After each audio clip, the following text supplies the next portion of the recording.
बिस्मिल्लाहिर्रहमानिर्रहीम। अस्सलाम वालेकुम। हनी स्वीट एंड स्पाइसेस में आपको वेलकम करती हूँ। उम्मीद करती हूँ आप सब खैरियत से होंगे इंशाल्लाह।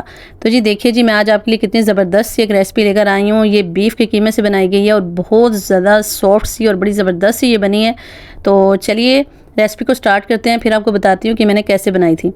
तो देखिए, रेसिपी स्टार्ट करने के लिए सबसे पहले मैंने 1 कप दूध लिया है, एक इसमें अंडा डालेंगे और इन दोनों को हमने अच्छे से मिक्स कर लेना है। इसको अच्छे से मिक्स करके उसके बाद हम इसमें ऐड करेंगे 1 टेबलस्पून शुगर, 1.5 टेबलस्पून हम इसमें ईस्ट ऐड करेंगे और फिर हम इन्हें भी अच्छे से मिक्स कर लेंगे। इसको अच्छे से मिक्स करके ना हमने साइड पे कर देना है। तो फिर हम अपने जो ड्राई इंग्रेडिएंट्स हैं उनकी तरफ आएंगे। तो देखिए, मैदा मैंने यहाँ पे लिया है तकरीबन 5 कप्स मैंने यहाँ पे मैदा ऐड किया है। 2 टेबलस्पून मैंने भर के जो है ना वो लिया है ड्राई मिल्क, जो भी आपके पास नीडो एवरेज जो भी वो डाल लें। 1/2 टेबलस्पून सॉल्ट ऐड किया है, 1/2 टेबलस्पून मैंने इसमें बेकिंग पाउडर ऐड किया है, 1/2 टेबलस्पून ही मैंने इसमें ऑरिगेनो ऐड किया है और 1/2 टेबलस्पून मैंने इसमें ब्रेड इम्प्रूवर भी ऐड किया था। तो ये सारी चीज़ें बस अच्छे से मिक्स कर लेनी है आपने। अब हमारा जो ये लिक्विड हमने मिक्सचर बना के रखा है, अब हम इसको इसमें डालते जाएंगे और डो को मिक्स करते जाएंगे। सारे को डाल दिया है, लेकिन ये बहुत जो है ना मुझे कंसिस्टेंसी चाहिए थी ना वो मुझे मिल नहीं रही थी। तो फिर मैंने इसमें ना आधा कप दूध और ऐड किया था, वो मैं आपको बताऊंगी कि मैंने कहाँ पे ऐड किया है।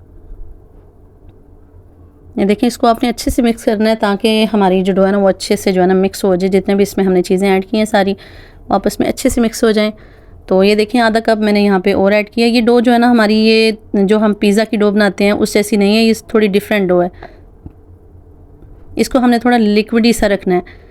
तो इसके लिए यहाँ पे देखें, ऑयल मैंने स्टार्टिंग में नहीं डाला, यहाँ पे डालना था क्योंकि जब हम डो को गूंदेंगे ना तो हमारे हाथों के साथ चिपकेगी तो फिर भी, लेकिन थोड़ी कम चिपकेगी।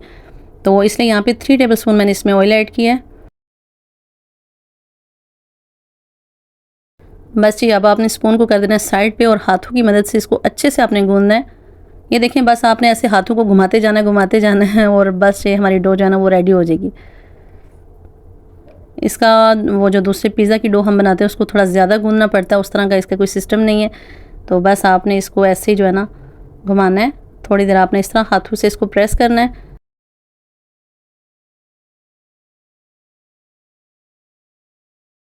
इसी तरह आपने इसको घुमाते घुमाते रेडी कर लेना है।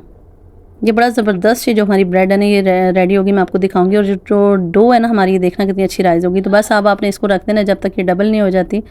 तो तब तक हम अपनी सॉस रेडी करते हैं। तो देखें जी, सॉस के लिए मैंने 1 टेबलस्पून मैंने चॉप किया था लहसुन, वो डाला है। 3 टेबलस्पून मैंने ऑयल ऐड किया है।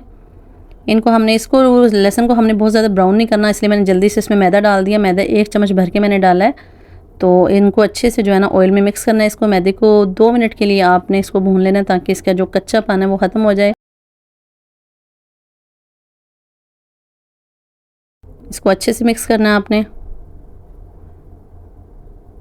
बस ये जो है ना ये तकरीबन हमारा कुक हो गया मैदा। अब हम इसमें दूध ऐड करेंगे। तो दूध ही मैंने 1 कप भर के मैंने दूध डाला इसमें।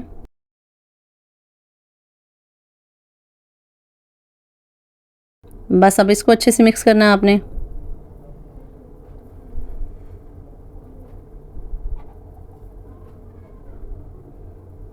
इसको अच्छे से मिक्स करते जाना। और अब हम यहाँ पे ना चीज़ ऐड करेंगे।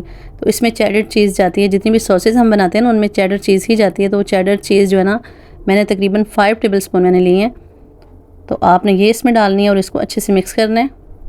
ये हमारी जो सॉस है ना ये बहुत कमाल की रेडी हुई थी और इसका जो ब्रेड के ऊपर इतना ज़बरदस्त टेस्ट आ रहा था। तो इसलिए आप अगर इजीली बना सकें तो इसको ज़रूर बनाइएगा, ये बहुत मज़े की होती है।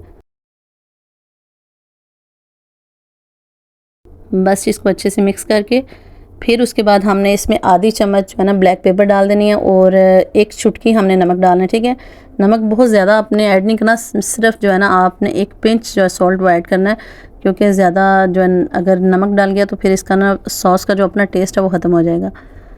तो बस देखें जी, ये हमारी सॉस जो है वो अच्छे से कुक हो गई है।